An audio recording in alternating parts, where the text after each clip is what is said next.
Alors, en fait, il y avait beaucoup de choses qui étaient là avant 2004, mais peut-être on ne le savait pas suffisamment. À la fois les habitants de l'île, mais aussi l'extérieur, les gens de l'extérieur et l'international.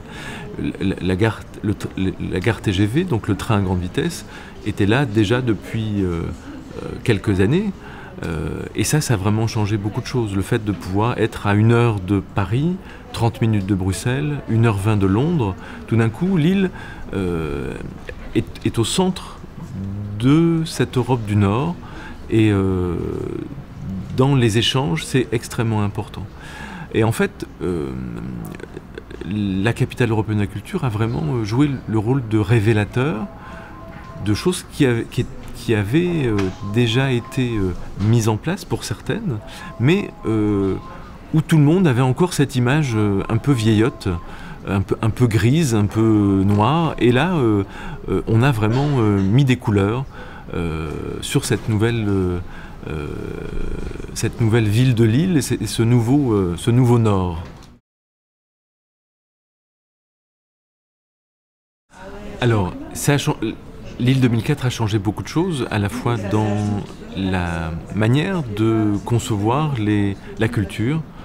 Comment est-ce qu'on peut travailler effectivement ensemble quand on est un musée, un théâtre, une association. Et ça, c'est le rôle de l'île 3000 qui poursuit cet élan.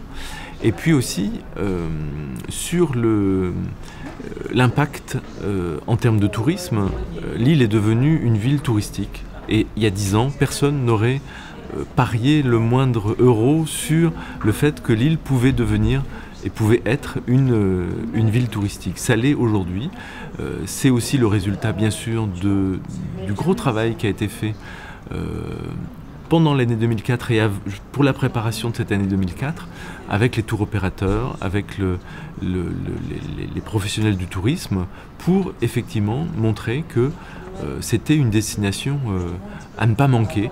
Et donc aujourd'hui, ça continue. C'est-à-dire que tous les week-ends, on a des visiteurs qui viennent de partout pour goûter à cet art de vivre particulier à la Lilloise, visiter des expositions, écouter des concerts, aller à l'opéra, voir les nouvelles productions, aller dans les maisons folies. Donc il y a vraiment maintenant une image de l'île touristique qui s'est développée.